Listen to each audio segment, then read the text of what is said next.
نبدا بقى خلاص. نبدا يلا. ظبطت الكادرات عيب كله عليك، تمام. يا ربنا يستر. انت واخد بالك انك دلوقتي قدامك فانا مش شايف اللي ورا الكاميرا. ربنا يستر. اه تفتكر الامور هتطلع تمام؟ على حسب هنقول ايه، على حسب. احنا مش محضرين اي حاجه. ما انا مبسوط ان احنا مش محضرين، طيب قشطه. عشان انا عايز ادخل جوه ايه، جوه دماغي. جوه الدماغ وهي عشوائيه كده. احلى وصف عشوائيه. هي عشوائيه فعلا.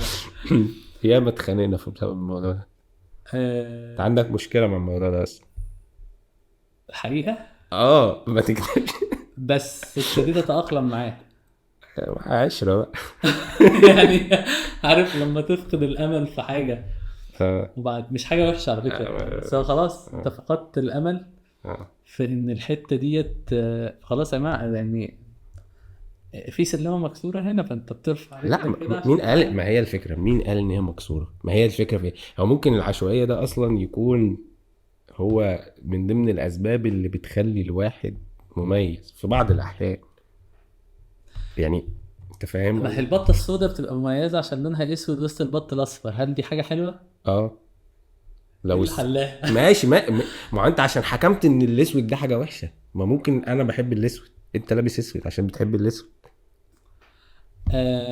عندي منطق وانا بحب الاسود، بحس ان في منطق، في اسباب ورا الموضوع. يعني حد بيلبس اسود علشان مثلا جسمه مش احسن حاجه، ايوه الاسود بيمتص الضوء، فبيمتص الضوء، فبيضايق واحد تاني بشرته مثلا. بيعمل تباين معاها، ده بقى شغلنا بقى، الكونتراست. في منطق اهو. ماشي.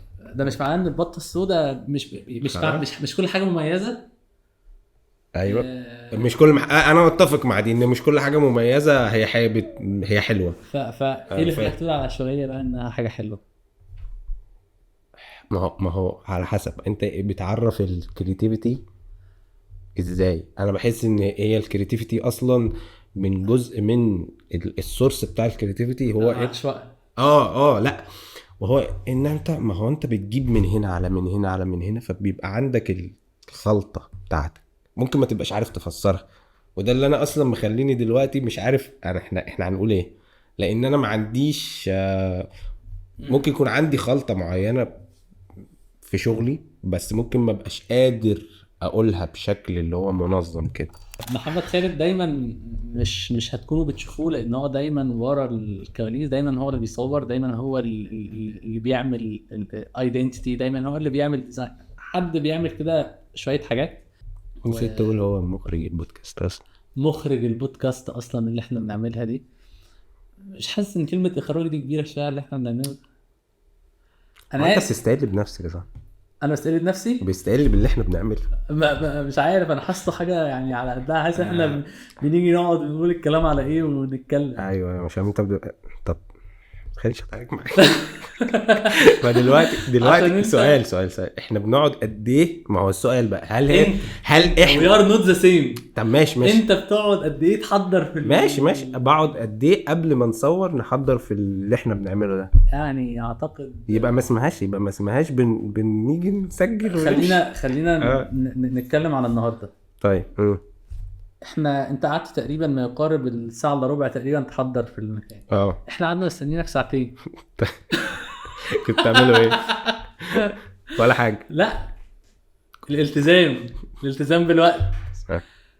صراحه انت كنت ملتزم، بس اتاخرت في الشغل. ماشي. طب ماشي، ايه انا حاسك بتستحلف لي. لا والله عادي. كمل. انا مش عارف البودكاست التم دي ازاي، انا حاسس ان هي هتبقى فيها حته كده دايما ان احنا مش متعودين ان احنا بنتكلم مع بعض بشكل فورمال، فهتلاقي الدنيا فيها رايحه ضحك صاحبي خلاص احنا يعني فورمال ايه بس احنا حابين نشكر محمود خالد اخو محمد خالد، لاننا احنا الاثنين لابسين من منتجات بريق، وده اعلان غير مدفوع. بنحاول نقلد فيه الناس المشاهير، ونقول ان الراجل ده بيبيع هوز، مش عارف انا ليه لابس شتوي وهو لابس صيفي، بس احنا في الصيف يا جماعه ولا لابس غلط؟ خريف والله يا جماعه، والله ماشي. ربيع هو مش خريف لا. ماشي. فهي الدنيا بتسقع بس بالليل. فمهم ان الاثنين منتجات بريق. الله ينور. انت اللي عامل لنا التصميم ده صح؟ هو انا عملت تصميم انت ده. عامل التصميم ده انا دايما ورا الكواليس صح. فشكرا للكواليتي الجامده بتاعت محمود، بريق. بتاعت بريق، أيوة. مش محمود يعني. نرجع لموضوعنا تمام. ده عشان خاطرك بس، عشان خاطر محمود الله العظيم. محمود طلع في التلفزيون في حلقه عشوائيه. جدا. احنا عايزين نخش جوه دماغ محمد خالد. يا ريت. اشمعنى؟ ليه يا ريت؟ عايز اخش معاك والله. عايز تخش معانا؟ والله بجد عايز اخش معاك. خلينا نسأل محمد خالد، هو محمد خالد بيعمل ايه؟ بدأت كمصمم جرافيك يعني بسبب ان انا كنت بحب فكرة يعني كنت بدأت كهواية ان انا بجيب صورتي واحطها على اجسام مصارعين. ده بدايتنا خالص لما كنت سبايدر مان. سبايدر مان وباتمان. وبعد كده دول المصارعين آه. لا يعني المقصود ان يعني حاجات بقى خارقة وبتاع الكلام ده. يعني كان هواية اكتر من كونها شغلانة. بعدين مع الوقت بدأت تتحول كشغلانة لان انا كنت بحبها. مع ذلك بقى بعد ذلك بقى ايه دخلت شوية على استنى. الجرافيك كمتحرك كانيميشن. استنى واحدة. تمام. بدأت كهواية وتحولت لشغلانة. تمام. امتى؟ يعني ايه الفرق اصلا بين كونها هواية وكونها شغلانة؟ الالتزام. بجد الالتزام. ان انت كهواية انت بتعملها حسب ما مودك يبقى مظبوط، انما كشغلانه لا، انت مودك مظبوط مش مظبوط، انت مطلوب منك حاجه معينه لازم تعملها. بس هي الفكره في ايه، مفيش يعني برضو ده الناس تعرفه ان مفيش حد دايما بيبقى الكيرف بتاعه كده. هو دايما وده لازم نتقبله في حياتنا، ان دايما عادي ان الكيرف بتاعك هينزل شويه هيطلع شويه. فمره واحده تلاقي نفسك بقيت بتهايبر كده وبتجيب حاجات غريبه، ومره واحده ممكن تلاقي الكيرف نزل شويه. ده اعتقد بيحصل لكل الناس. انا دلوقتي طلعت من كلامك بحاجتين كمان. ان الهواية اللي بيحولها لشغلانة هي الالتزام، صح. والحاجة التانية انه مش شرط التزامي بالشغلانة يعني اني افضل اعملها بنفس الكواليتي دايما. لا هو ده بس المطلوب. هو ده المطلوب. ايوه اغلب الاحيان بس يعني. اغلب الاحيان انا بعملها بنفس الكواليتي 90% من الوقت ده. الطبخه دايما بتطلع بنفس الطعم بنفس المستوى. لكن اوقات ممكن تضرب مني عادي، خطأ انا متقبل ده. وده موجود عند كل البشر بالزبط. في اي تاسك بيتعمل بالظبط. ماشي. بدأت كمصمم جرافيك، الموضوع كان هواية ثم تحول الى شغلانه. بالظبط. امتى بقى انت عايز تعرف امتى؟ امتى احنا لا الكلام ده لا. بدأ كهواية في ثالثه اعدادي. بدأ كهواية في ثالثه اعدادي. كنت بتعلم الفوتوشوب ساعتها. ما كانش فيه كساعتها فوتوشوب 5 او لا فوتوشوب 3 كان لونه كان ريشه كده. اللوجو بتاعه كان عامل شبه الريشه كده، الناس ممكن القديمه تفتكر. فكنت بتعلمه ازاي. كنت ما كانش فيه بقى يوتيوب، او يعني ما كانش متوفر لنا ساعتها يوتيوب. كان في واحد كده زميل ابويا يعني ايه كان بيشتغل في الاعلانات ساعتها.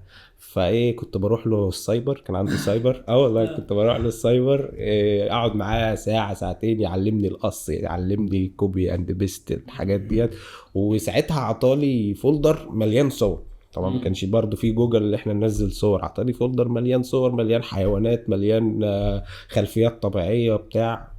فكنت ده كان بالنسبه لي ايه يعني سورس كبير اللي انا باخد منه واقصقص وبتاع. انا مع الراجل ده يعني ايه ما طولتش، اللي هو انا خدت معاه حصتين 3 4 كده بالكتير.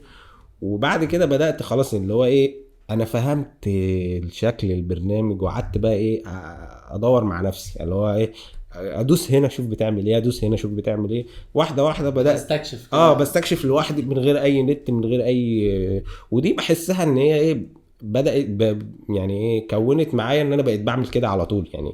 بس حاسس ان انت لو دلوقتي قررت تعمل كده انت بتضيع وقت. مقارنه يعني في الاخر انت لو كنت فضلت مستمر مع الراجل ده شويه كان وفر عليا مجهود كتير كنت بعمله مع نفسي طبعا. وجود منتور، انا بحاول دلوقتي اطلع الكلام ده ملخبط. هو انت عايز تقول ان وجود منتور في حياه حد بيبتدي في كارير بماركت للكوميونتي. في حد وجود منتور لحد بيبتدي في كارير ما، هو ممكن يسهل عليك يعني هو العشر خطوات بتاخدها في خطوة يعني حرفيا مش مبالغة. وده يعني ايه بحسها في اوقات كتير ان انا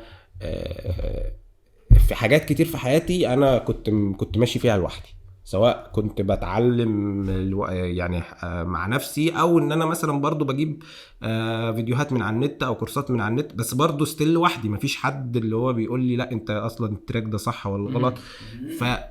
فهو ده يمكن السبب حتى كمان اللي خلاني ان انا ايه متشعب، ان انا ايه بجرب ده وبجرب ده. يعني بعديها بقى بدأت الكلام ده امتى بقى تحول الموضوع دوت ان هو فعلا بقى شغلانة في الكلية. ودي ناس كتير برضو ممكن ما تعرفهاش ان انا في الاول كنت مع يعني كنت في هندسة معاك، احنا اتعرفنا على بعض ساعتها. بس انا ايه خدت الطريق من اوله وما كملتش يعني ايه، ودي حاجة يعني ناس كتير بتقول لي يا بختك عليها. انت اصلا كنت عايز تخش عمارة؟ كنت عايز اخش عمارة. يعني هي الفكرة هي الدماغ، يعني ايه دماغ التصميم، دماغ الفنية كانت مسيطرة عليا. يعني اللي خلاني فعلا احس ان لا الهواية اللي انا بعملها ديت ممكن تبقى شغلانة لما دخلت تيم تطوعي في الكلية وبدأت خلاص طب انت شاطر في ايه؟ قلت لهم والله انا شاطر في التصميمات. خلاص انت هتخش التيم بتاع الميديا. خلاص ماشي قشطه. بدات اعمل تصميمات للتيم. فايه ده تمام، ده انت شغلك جميل. ايه ده والله ما كنتش اعرف يعني ما كانش عندي الفكره ان هو ممكن جميل لان انا بحبه، بس ما كنتش اعرف ان ده ممكن يطلع شغل او ناس تكون محتاجاه او كده يعني. بس مع الوقت بدأت خلاص لا ده بدأ الناس اللي حواليا تنبهني لا ده الكلام ده ممكن يطلع منه شغل، ممكن حاجة تشتغل بيها تبقى شغلانة كويسة ليك. ده بالنسبة لي يعني ايه خلاص انا ايه ده الله. فخلاص بقى بدأت بقى ان انا بشتغل فريلانسنج شوية، اشتغل مع حد شوية. بس دي كانت الانطلاقة من هنا. اول مشروع كبير اشتغلت فيه تقريبا كان بتاع كأول مشروع كبير اشتغلت فيه كان مشروع لا كان مشروع المهرجان الاسكندرية الفيلم القصير. كانت في 2019 كان في 2019 تقريبا 18 او 19.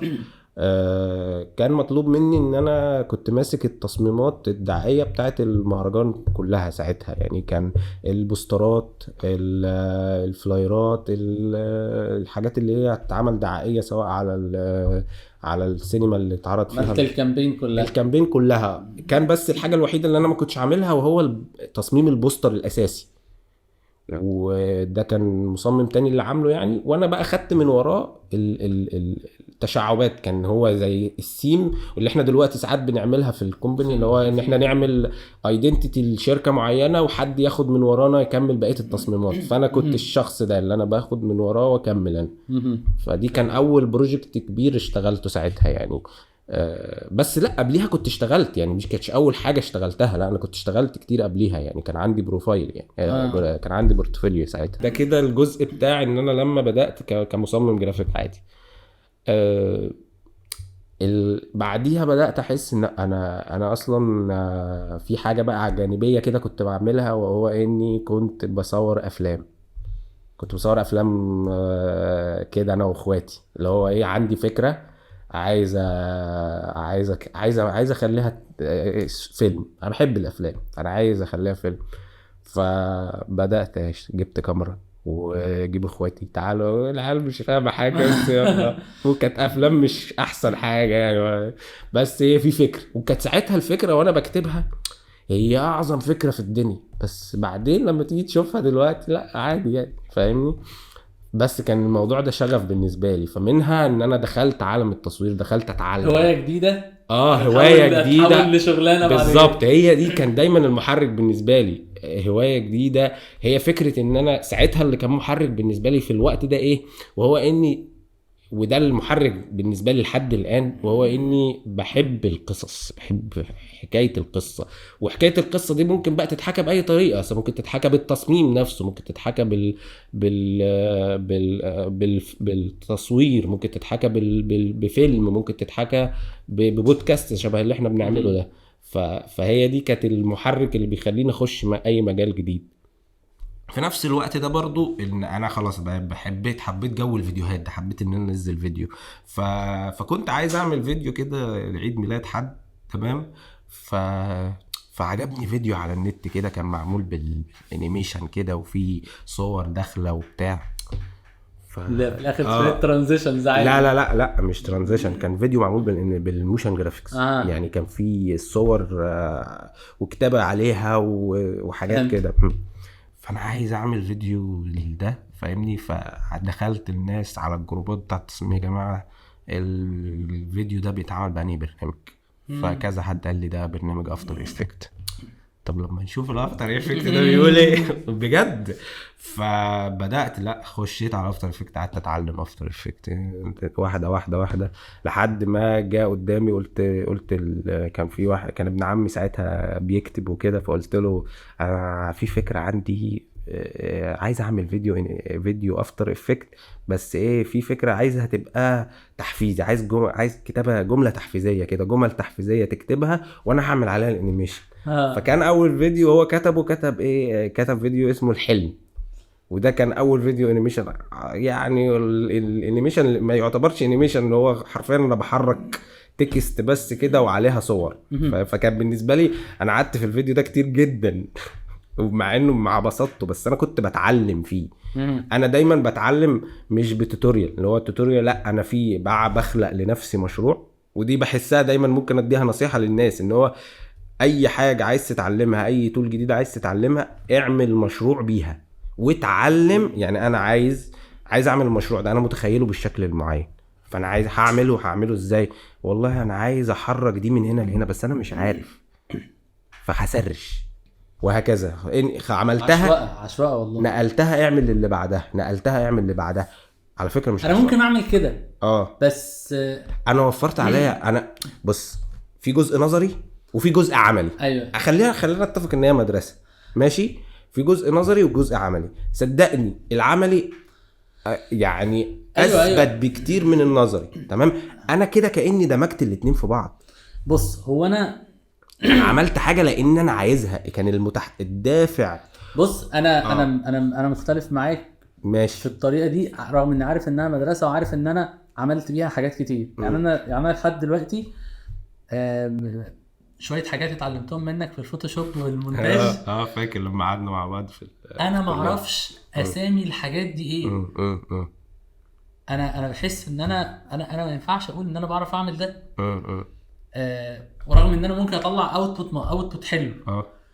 عارف بروح انزل الاستريتور واخد اليمنتس وفري بيك ومش عارف اخد الاليمنت اروح بيه على الفوتوشوب. عيني بقت حلوه شويه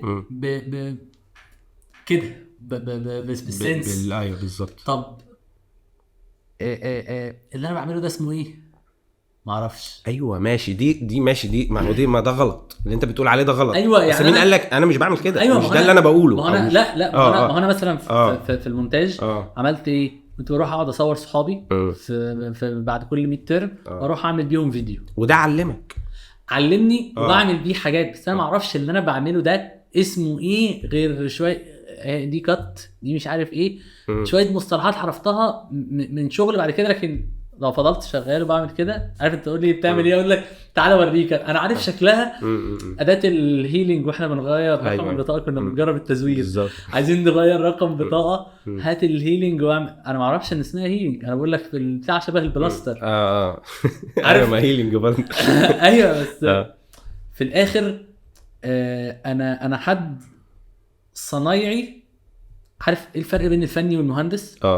المهندس عايز شويه مصطلحات زياده بس. يا ايوه ماشي هو عارف على فكره ما اقصدش بيها تنمر ولا غيره، على قد ما اقصد ولا حتى بالهزار، على قد ما بقصد انه حد درس وطبق، وحد عنده خبره، هو مش عارف البرنامج ده فيه حاجه تانية ولا ما فيهوش، مش عارف ايه امكانيات اللي هو بيعمله. ما هو مش ده اللي انا بقوله على فكره. طب هقول لك مش ده اللي انا بقوله. طب سيبني اقول لك بقى. قول. ما هو بص، انا ما قلتش ان انا قبل ده ما مسكتش البرنامج وتعلمته. ايوه انا هقول لك مثلا إيه، انا لما باجي اتعلم مثلا برنامج جديد بتعلمه ازاي. ممكن يعني انا ممكن ما اكونش شفت حد بيعمل اللي انا بعمله ده، انا كونت ده عن طريق الخبره بالسنين كده. وهي اني بخش على البرنامج ده، اشوف مثلا كورس ليه سواء على اليوتيوب او على اي مكان واتفرج عليه من غير تطبيق. بس ممكن اكتب وراه حاجات عناوين. ايوه بس الكورس ده من نوعيه الكورسات اللي بتشرح واجهه. ايوه واجهه البرنامج، اسامي التولز، اسامي الاختصارات، دي اهم حاجه. ماشي سيبنا نكمل.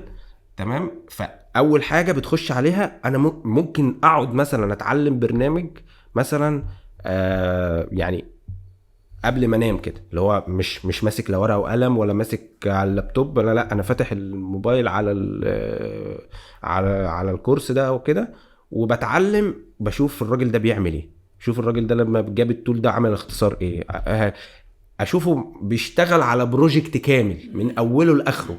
انا ممكن اكون سقطت 3/4 اللي هو عمله. خد بالك انك تتفرج عليه وهو بيعمل بروجكت كامل غير الجزء الاول بتاع الواجهه والكلام ده. الاثنين مع ايوه انا فاهم ان ايوه ما انا بقول لك ده وده. ايوه ماشي. انا قصدي اللي انا ممكن اكون قعدت اسبوع كامل بتعلم البرنامج وانا لسه ما مسكتش ماوس بايدي.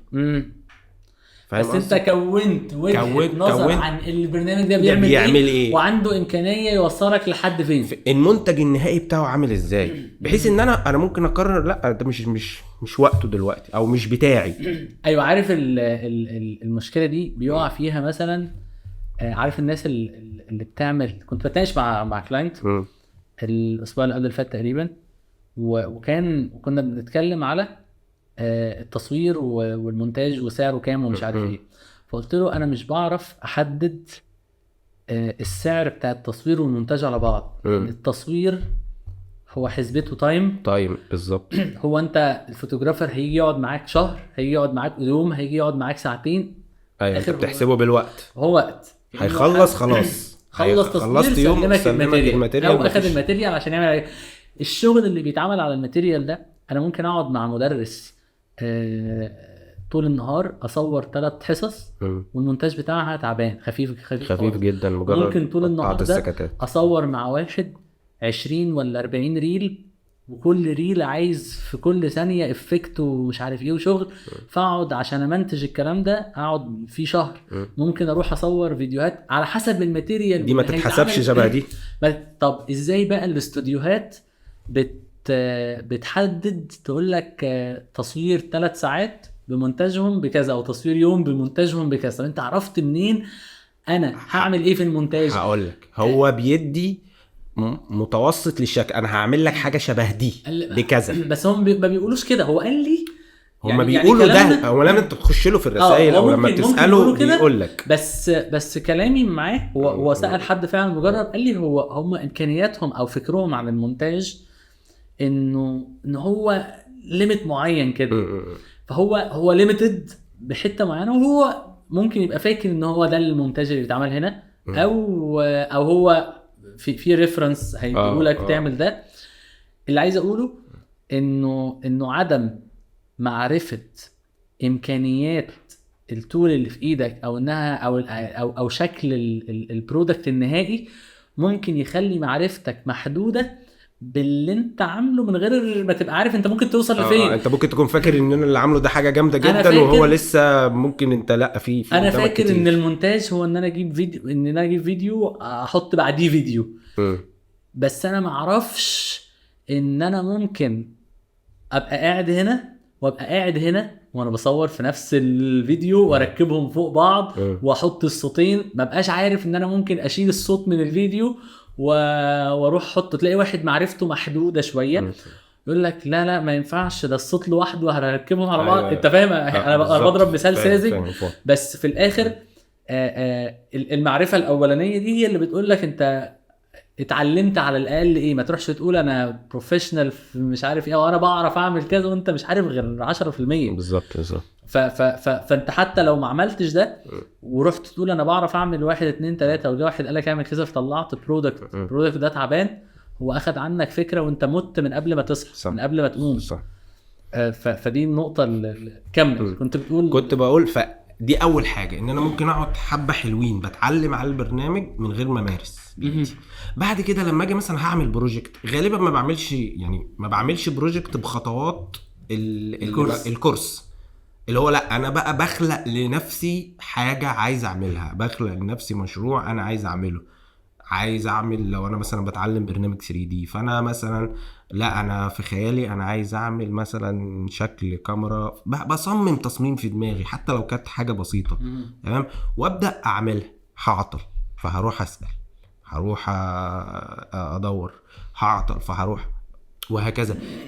اللي بيعلمني مش ان انا رحت سألت، لا، الغلط حاجة انا ما عرفتش اعملها، المكان اللي انا عطلت فيه هو اللي علمني. وحتى لو عطلت فيه بعدين، فانا عارف ان الحاجة دي ليها حل، وعارف ان انا لو عطلت فيها ونسيت نسيت حلها، وده بيحصل ان ممكن اكون حصلت معايا مثلا مشكلة وغلطت فيها يعني او انا عارف ان انت ممكن دي لا كل ما باجي كنا نبقى عايزين نعمل بالك من الشغلات، عايز تروح تعمله بالاكشن، اروح ادور على الفيديو بتاع عمرو عطله هو بيشرح الاكشن.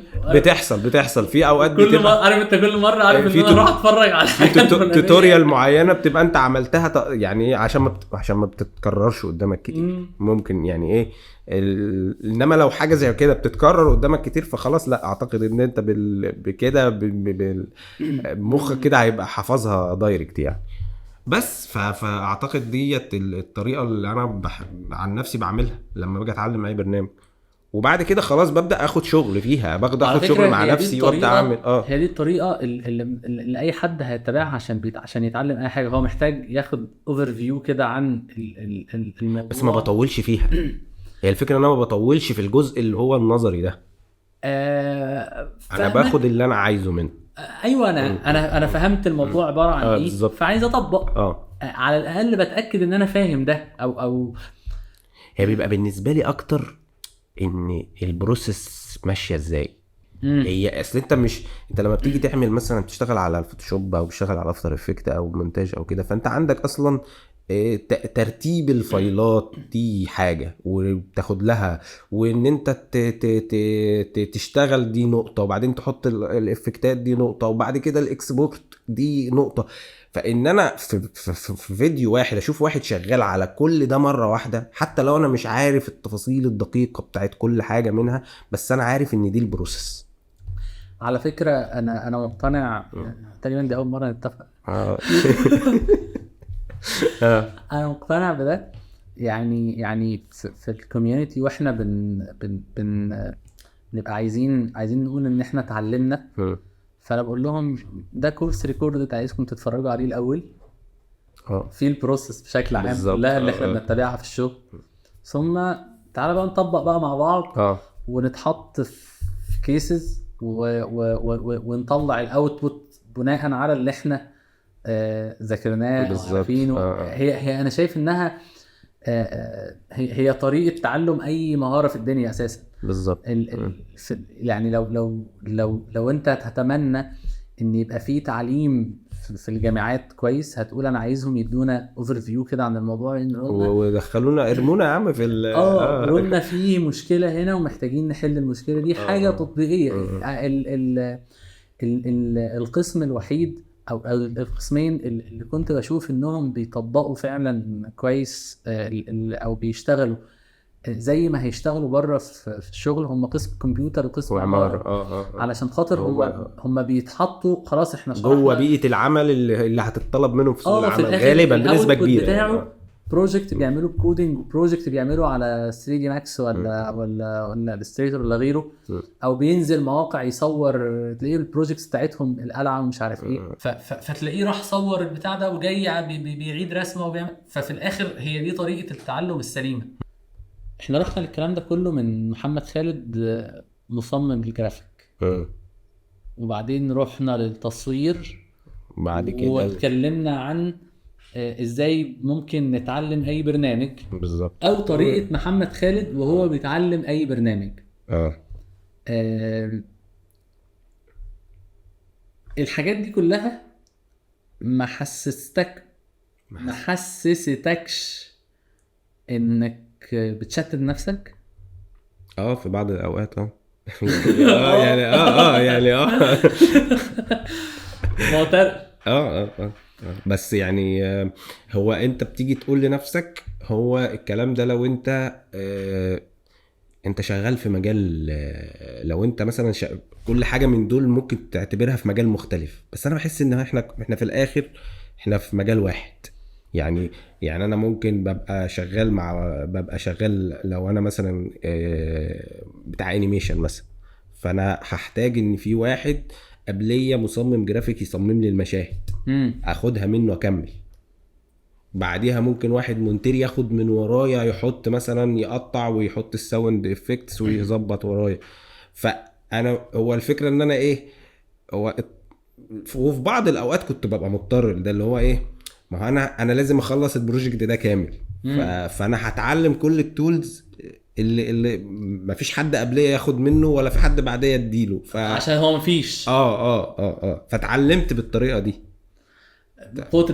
بقوه الدفع وقوه اني برضو جزء منها ان في حاجه انا حاببها فدخلتها جوه الحاجات اللي انا بعرف اعملها. ايوه، بس خلينا نقول ان اللي ساعد على ده ان الحاجات دي كلها مربوطه او بتخدم على بعض. يعني انا لما بصور انا بعرف اصور، بس بلاقي ان محتاج مونتير، فهتعلم المونتاج عشان امنتج محتاج اديت الصور، فبظبط الفوتوشوب مش عارف ايه، بصور فيديوهات بصور صور قصدي، فهتعلم لايت روم عشان خاطر اللايت روم اسهل في اديت الصور.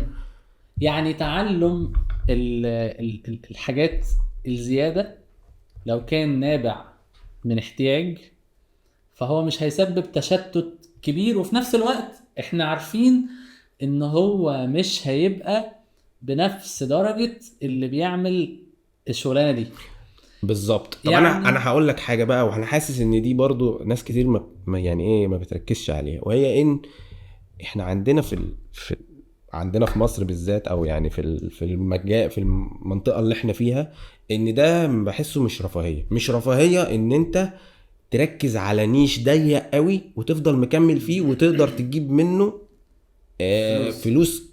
خلاص يبقى انت هو ده النيش بتاعك الضيق. يعني بره ممكن واحد يبقى متخصص في تصميم بوسترات الافلام بس ما بيعملش حاجة غيرها، او واحد تاني متخصص هو مصمم جرافيك بس ملوش اي علاقة بتصميم الجرافيك غير في حاجة واحدة بس. مصمم متخصص في التصميم مثلا، مش هقول لك بوسترات الايفنتات، واحد تاني كفرات الكتب، واحد متخصص في التصوير بتاع الحيوانات، هو ما بيصورش غير حيوانات وهو قادر يجيب من ده ليفنج كويس جدا وما بيعملش حاجه غيره. ده عندهم تمام. احنا اعتقد ده صعب شويه، مفيش الرفاهيه الحاجه شبه كده، مش حيوانات بتتصور يعني انما احنا هنا لا، لازم تشغل نفسك، يعني لازم تشغل نفسك. ماشي، بس انا كنت عايز اطلع بحته انه عادي. انا عارف عشان البودكاست ده موجه اكتر للكوبي رايترز، عادي مثلا ان انا الاقي نفسي وانا بكتب كونتنت على السوشيال ميديا انا محتاج اتعلم اعلانات. فما المانع من انك تاخد لفه في الموضوع وتعدي على وليكن كورس من على فيسبوك ادز او ميتا ادز، هعدي على الكلام ده كده بشكل سريع، فهمت الموضوع عباره عن ايه، لو عايز اعمل حاجه لنفسي هدخل اعملها. انا فهمت الحته دي بتمشي ازاي بشكل بسيط. انا عارف ان انا مش متخصص هنا، بكتب مقالات، فايه المانع ان ابقى فاهم الكيورد ريسيرش بيتعمل ازاي علشان بالظبط. خاطر لو انا مزنوق في حته معينه وانا محتاج او شغال ان هاوس مثلا ومفيش امكانيه ان احنا نستعين باي سي يو سبيشالست دلوقتي، فعلى الاقل علشان الشغل اللي انا بعمله ما يتعادش تاني ويبقى شغال كويس، فانا محتاج اعمل الاون بيج اي سي يو بتاعه، فانا محتاج ابقى فاهم مبادئ الموضوع ده عشان حتى لو هيجي بعد كده اي سي يو سبيشالست يبني على اللي انا عامله ويكمل ورايا، ما يبداش ما يلغيش اللي انا عملته ده ويبقى كانه راح في الهواء. فمعرفه الحاجات اللي انا بحتاجها او بحتاج او مهام الناس اللي انا بحتك معاهم هي حاجه مطلوبه. انا عارف انها بقت مطلوبه دلوقتي. اكمل. طب بما اننا بنحتك مع الديزاينرز، نعم. ايه الديزاينر ممكن يبقى بيأمله من الكوبي رايتر بما انك ابتديت كمصمم جرافيك؟ يعني ممكن نعتبر يعني بالمناسبه في اختصار دي تقريبا حته من الحتت اللي احنا ممكن نبقى بنروح لها عشان نفهم ايه الموضوع. مش رايحين نصمم، بس تلاقينا ممكن نعمل تصميم على كانفا، احط فوتر، احط لوجو، اعدل صوره، بس في الاخر انا مش مطلوب مني اعمل بوستر، مش مطلوب مني اعمل تصميم من بدايته. هو بالنسبه لي الموضوع ببساطه ان انت تبقى عارف المصطلحات. يعني المصطلحات بتسهل، انت المصطلحات لما تبقى عارف المصطلح هتعرف تسهل على المصمم. لو انت عايز تعدل عليه حاجه تبقى عارف تقول له الحاجه، تقول له الحاجه المعينه اللي مضايقاك اللي هو عارفها. يعني اللون دوت مثلا محتاج الساتوريشن بتاعه يقل شويه.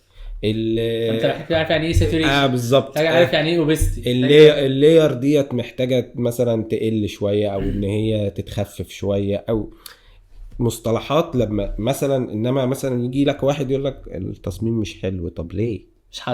مش حاسه. طب انا فاهم هو في حاجه مضايقاه بس هو مش قادر يعبر عن ايه اللي مضايقه، فاحنا كده مش هنوصل لحاجه. ما انا هعمل لك واحد تاني وعشان انا ما عرفتش ايه اللي مضايقك فهيبقى في غلط طب وفي نفس الوقت الديزاينر بقى محتاج يفهم هو ايه اللي بيبيع وايه الحاجه المهمه. بالظبط، ايوه بالظبط. بقى محتاج يفهم شويه علوم نظريه بالظبط حوالين شغل السوشيال ميديا، حوالين بالزبط. البوسترات حوالين البانرز، صح كده؟ بالظبط. حلو، احنا متفقين. كنا واقفين عند ان الحاجات اللي ساعدتك ان ما يبقاش فيه تشتت، ان الحاجات دي كانت حوالين بتكمل بعضها. وطبعا من هنا بنصيحه انه لو هتتعلم او بقى مفروض، انت بتقول ان السوق في مصر بقى بيتطلب انك تكون بتعرف تعمل اكتر من حاجه. بالظبط، تبقى مصمم وحاجه كوبي رايتر مش عارف ايه. ولو انها مش قاعده في الاخر، في ناس متخصصه. لا مش قاعده، واعرف ناس في مصر جدا متخصصين في حاجه ضيقه جدا بس شطار قوي فيها. انت لازم بقى تبقى اللي هو جبت اخر الحاجه بالظبط. خلاص انا قفلت اللعبه في الحته الفلانيه، فانا عارف ان انا توب في الحته دي بالظبط. حلو. خالد من شهرين تقريبا او اكتر، حاجه بسيطه، طلب انه يدخل ماستر مايندز كوميونتي، وانا اشك انه هيتعلم. اكيد مش عايز تبقى كوبي رايتر، اكيد لا، يعني اكيد لا. احنا وحشين قوي للدرجه. لا مش القصد كتير يعني. إيه انا ايه التريجر اللي خلاك تبقى عايز تعمل كده؟ وليه اصلا كنت عايز في حين ان احنا موجودين يعني؟ بالظبط. نفس اللي انا قلته من شويه، وهي فكره ان انا حاجه بتخدم على شغل. انا كان دايما الدافع بان انا اتعلم حاجه جديده، او مش دايما بس في اغلبيه الوقت ان انا بتعلم حاجه جديده، ان انا بحس ان هي بتخدم على شغل. وهي اني انا ساعات انا كواحد بشتغل فيديوجرافر فريلانسنج، تمام، عندي المكان الخاص بيا مثلا، او سواء بصور في مكان او بصور بره، فهو انا ساعات بيجي لي عملاء ببادجت معين، فانا مطلوب ان انا امشي معاهم البروسيس كلها لوحدي. البروسيس مش بس تصوير ومونتاج وكده، لا البروسيس بتبدا من قبل كده بالفكره والسكريبت. فانا دايما قبل كده كنت باجي لك مثلا اللي هو محتاجين نعمله مثلا تصميم لفلان عايزين، كنت بتعمل لي الكلام ده. فبعد كده لحد ما جه شات جي بي تي فبقى ان لا والله طب ما انا ممكن شات جي بي تي، انا عندي بذرة الفكرة او عندي برضو تخيل عام للفكرة، السيناريو في دماغك السيناريو في دماغي بس محتاج يتقفل في بعض الاجزاء، فباخد ودي مع شات جي بي تي لحد ما اطلع حاجة انا نوعا ما راضي عنها، وبعد كده ممكن اكمل عليها بايدي شوية، وبرضو ببقى مع العميل شوية طب ايه رأيك في دي، طب نعدل بتاع مش عارف ايه. تطلع وحشه. ماشي احنا قاتل بيقول لك اول شات جي بي تي استبدلنا وشات جي بي تي. عادي، ايه المشكلة؟ ما ده طبيعي، ما عايش استبدلنا صح. ما يعني ما هو انت عارف انا كنت بسجل مع ايمن الحلقه اللي فاتت وبنقول مش هيستبدلنا، ودلوقتي بنقول احنا بنمشي مع انا لا انا وجهة نظري هو اصل اكيد مش هيستبدلك كانسان يعني دي مرحله متقدمه قوي، بس في شغلانات هيستبدلها ده طبيعي. طب ما يعني الكمبيوتر نفسه استبدل ناس. احنا هقول لك انا يعني كمصممين زمان، الناس اللي هم كانوا بيودي كنت قلتها لك قبل كده القصه دي. زمان الناس اللي كانت بتعمل الجرايد كانت بتصممها ازاي؟ ما كانش في كمبيوتر، كانت بتصممها ازاي؟ كان اللي هو الطبعات الصغيره اللي الالات الكاتبه بيكتبوا عليها الحاجات اللي هم عايزينها، وقص ولزق، ويعمل اللاي اوت بنفسه، يصور الصور اللي على الفيلم دي ويعملها لزق لحد يقص كده او يلزق الحاجات اللي هو عايزها بشكل التصميم اللي هو عايزه على الورق لحظيا، او لو في حاجه عايزه تترسم الكاريكاتير بيرسمها، وبعد كده بياخد الحاجات دي يصورها ويعمل منها نسخ وهكذا. كان ده الفوتوشوب ساعتها. لما ظهر الفوتوشوب بقى بعديها لا طب ما استبدل الناس دي بقى، الناس كلها بتعمل على الكمبيوتر. فهي بروسيس يعني هي استبدل الناس دي، بس هل الناس دول ما اشتغلوش؟ ما اشتغلوا بعد كده كمصممين كان على الكمبيوتر. استبدلتنا صاحبي مش اشتغل كده تشتغل. هو انا ما اقصدش اقول كده، اقصد اقول انه في الاخر الحد اللي موجود في المجال بيبقى سهل عليه انه يكمل نفسه، لان انت عارف انت مستني السكريبت عامل يعني في الاخر السكريبت ده هو بروسيس قبل شغلك بتجيلك، وانت بتبقى قادر تحكم عليها اذا كان ده هنقدر ننفذه ولا مش هنقدر ننفذه. في اوقات بيجي لي سكريبتات ايه وانت مش راضي عنها، ده مش معناه ان انت كاتب سكريبت او انت سكريبت رايتر، بس لما بقى في حاجه تقول ممكن تساعد في الكتابه وانت بتقول لها الفكره، فخلاص خد الفكره واكتب لي كذا، وبعدين تاخده وتعيش الدور بتاع خالد القديم اللي كان حمزه بيديله السكريبت تقول له لا السكريبت ده مش عاجبني، عدل كذا اعمل كذا. فبقى سهل بالتولز الكتير اللي بقت موجوده دلوقتي ان انا ان احنا ايه نشغل اماكن بعض طالما شغلنا قريب من بعض وفاهمين انا متوقع ايه من اللي قدامي، وده مش هو لان انا مش بقول له اعمل لي سكريبت. ما انا لو قلت له اعمل لي سكريبت وخلاص ما فيش كده، ما فيش الكلام ده. انت بتقول له انا عايز حاجه عامله كذا كذا كذا كذا كذا، وتدي له اللي انت عايز عامله ازاي اللي اقصده انه هو ده مش دعوه لاننا نتعلم الشغلانات اللي حوالينا، لكن في حالة ان انا مضطر اني اعمل بالظبط حاجة حوالين شغلي، فانا يعني اقدر استخدم تولز. التولز دي زي ما انت استخدمت الاي اي في ان هو يساعدك تكتب سكريبت، بس انت ولحد الان هو ما بيريبليسش كامل، بدليل ان انا زي ما قلت لك دخلني الكوميونتي ليه؟ انا عايز اطور من النوليدج نفسها مش من التول يعني. فاهمك كويس، اللي تخليني احكم على التول اصلا. بالظبط. خد بالك الكونسبت ده اصلا يعني مهم جدا، وهو لوحده اصلا يعني كفايه انه يبقى موجود. لا هو موجود لوحده خلاص انت مش محتاج حاجه تاني. بالظبط. اتكلمنا كتير عن التصميم، عايزين بقى نروح شويه للفيديوز. قول لي من بعد السكريبت، انا دلوقتي ككوبي رايتر عارف ان انا هكتب سكريبت، السكريبت ده عايزه بمواصفات معينه عشان تقدر تصوره ولا لا؟ وبعد ما بتاخد مني السكريبت علشان الكلام ده يطلع في شكل، مش هقول اعلان، خلينا نقول ريل بسيط، هاب كونتنت، ريل كده من اللي هو الريلز الايه اللي بننزلها كتير على الصفحات اللي بنعمل منها شغل، الحاجات اللي بالظبط. انا مش عارف اسميها ايه، هي اسمها هاب كونتنت. ماشي فاهمك الحاجات التكراريه دي علشان تبقى قادر انك تاخد السكريبت ده، والسكريبت ده يبقى مريح بالنسبه لك. اولا محتاج السكريبت ده يبقى فيه ايه، الحاجه الثانيه كلنا انت بتعمل عليه ايه، علشان احنا عايزين نفهم ايه اللي بيتم على السكريبت ده. تمام. هو اهم حاجه يبقى اللي بيكتب السكريبت ده، عشان دي يعني ان هو مش يعني يبقى فاهم البادجت بتاع البروجكت ده.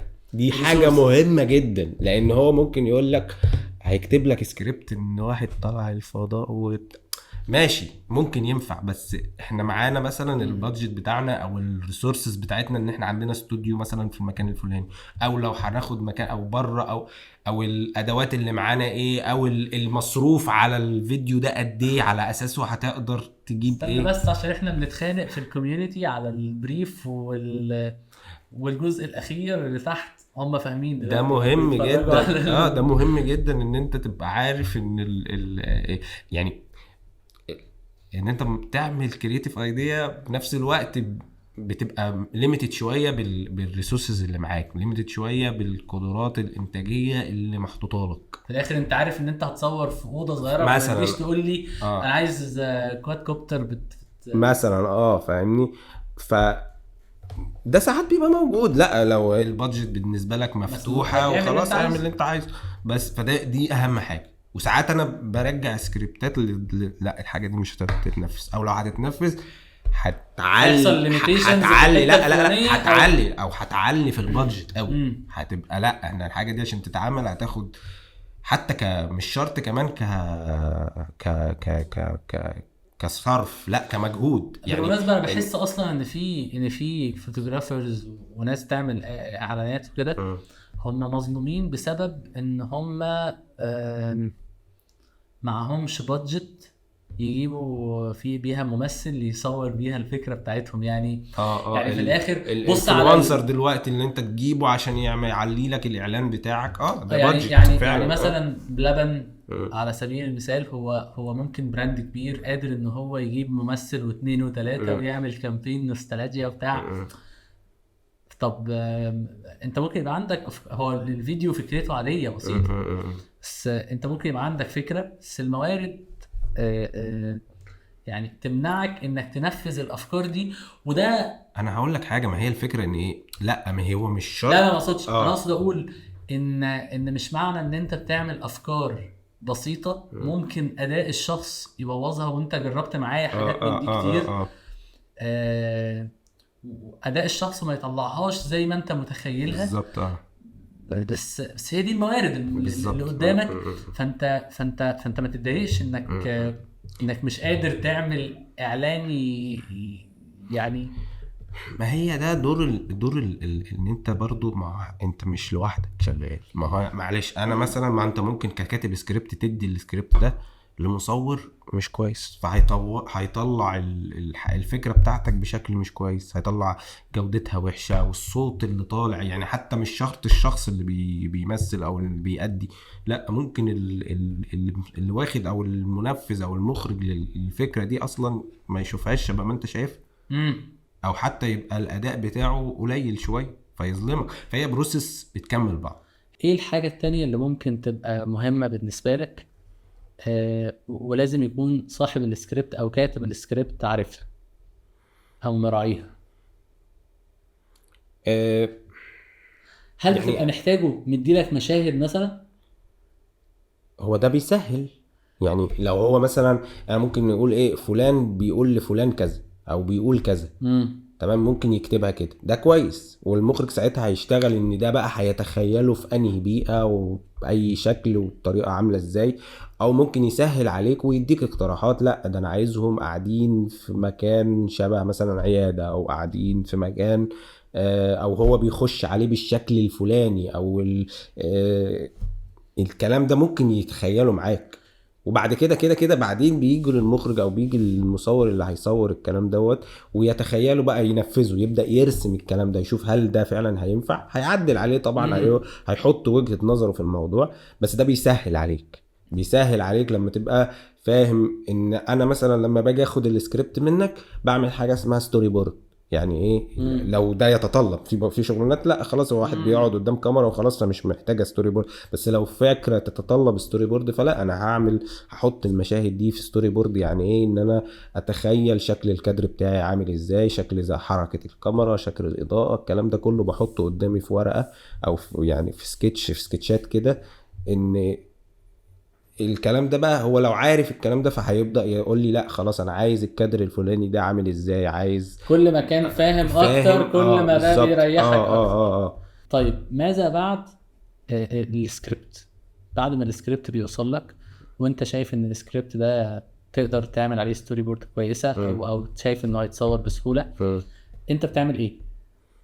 زي ما لسه قايل ان انا باخد الكلام دوت وبتخيل شكله بقى من ناحيه الاضاءه، من ناحيه الزوايا الكاميرا، من ناحيه لو في حركه في الكاميرا نفسها او الديكور اللي هيتصور او الشكل العام اللي هيتصور فيه الحاجه دي هيبقى عامل ازاي. يعني في بعض القصص او السكريبتات بتبقى محتاجه اللي هو لا مود دارك شويه، مود اللي هو لا انا هقلل الاضاءه على قد ما اقدر لان هي فيها شويه غموض.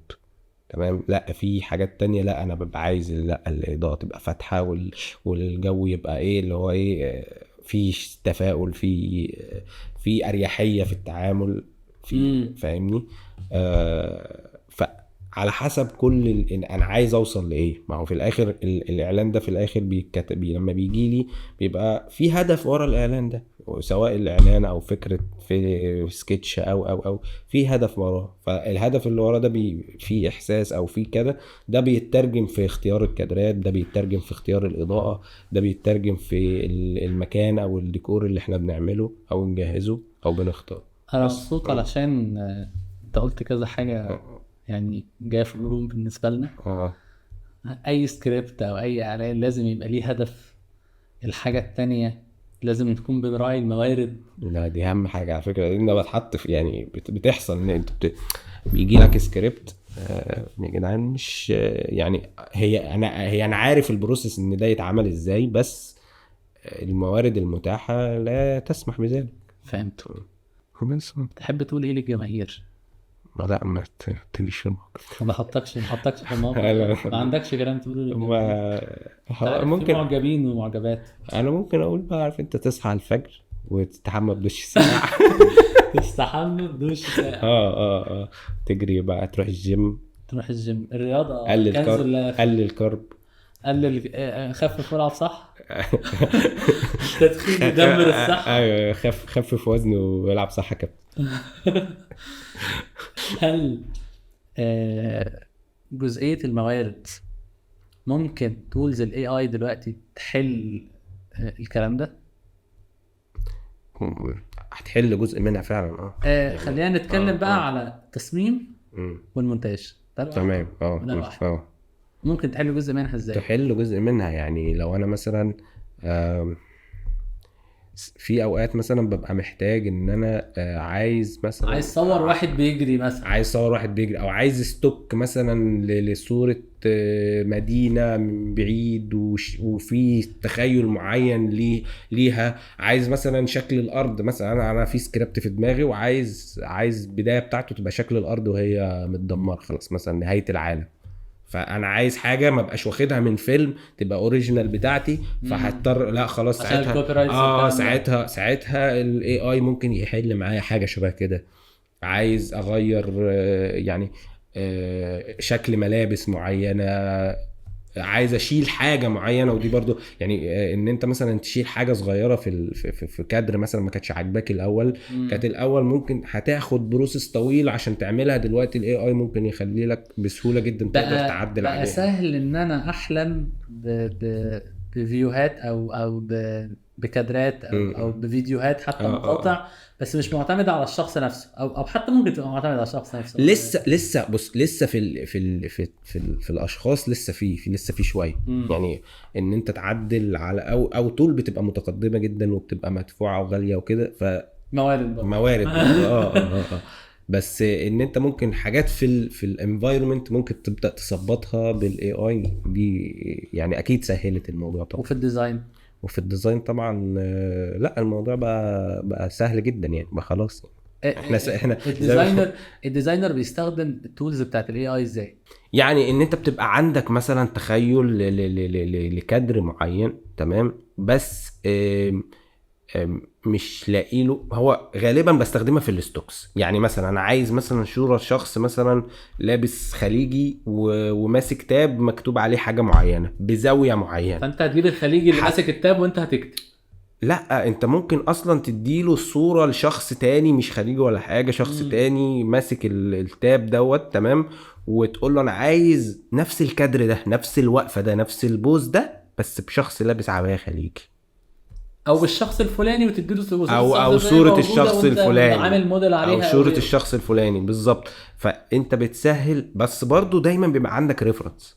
انت لسه الاي اي عيل صغير، لازم تقول له انا عايز ايه بالظبط عشان يطلعه لك زي ما انت عايزه. لسه ما ان هو ما تعتمدش، وده اصلا ده الصح يعني. انت لو بقيت اللي هو ايه بتقول له اعمل لي كذا، فهو يعمله لك، هيبقى كله شبه بعض، هيبقى كل الناس شبه بعض. انت تقدر تجنريت بيه ثيم لكامبين.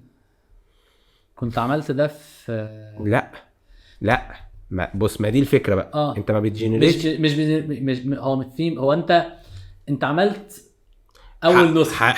هنقول المثال بتاع الكامبين بتاع ماستر مايند، بتاع اللي هو اللي كان فيه الماريونيت دي، العرايس الماريونيت. فانا كان الهدف بتاعي، كان الفكره بتاعت ايه، انك بتلعب في دماغ الكلمه بتاعت امان وذا بلان، او فكره ان كان في حد بيلعب في عرايس، في عروسه منهم اتحررت. فانا خلاص انا خدت الشكل ده، كان في ستوك ان في عرايس صور، قطعت منها عروسه واستخدمتها لوحدها، بقت عليها الفوكس وبتاع، تمام. بس انا عايز اكمل السين، ففي بوزات معينه مش لاقيها العرايس بالشكل ده. فبعمل ايه؟ بجيب شخص عادي واخد البوز اللي انا عايزه، واقوم جاي حاطه على التول بتاعت الاي اي، عايز نفس البوز ده بس بعروسه بشكل العروسه الخشب اللي هي بتاعت الماريونيت. فخلاص بقى دي سهلت عليا جدا، ما انا مش هعرف اجيب ستوك في نفس البوز اللي انا عايزه لنفس الشكل ده. واحنا لو فاهمين ده نقدر نقول لك اعمل لنا كذا، يعني اللي انت بتقوله ده فهمي انا ليه خلاني ممكن احلم. فاهمك. تقدر يعني تقول لي خلاص زي ما عملت ده تقدر تعمل بقى مش عارف ايه. بالظبط. انا مبسوط. انا كمان. بس هم عارفين انا بقول انا مبسوط لما بقى مش عارف اعبر عن اللي جوايا. الله يخليك والله، صح. حبيبي ماشي، السلام عليكم. السلام عليكم ورحمة الله وبركاته. كان معكم ومعنا، بسلم على الجمهور يا عم، بص كده. كان معكم ومعنا الأستاذ محمد خالد. نشكرك على هذا اللقاء. فاكر انا اللي عملتش، انت اللي هتمنتج. يعني انا اللي عملتش. اشكر نفسك، اشكرني. طيب لا. طب انا ممكن ما انزلش الحلقه على ايه؟ انا اللي هنزل الحلقه، ممكن ما انزلها. ممكن انزلها عندي. نشكر الشخص ما وراء الكاميرا. شكرا للشخص اللي وراء الكاميرا.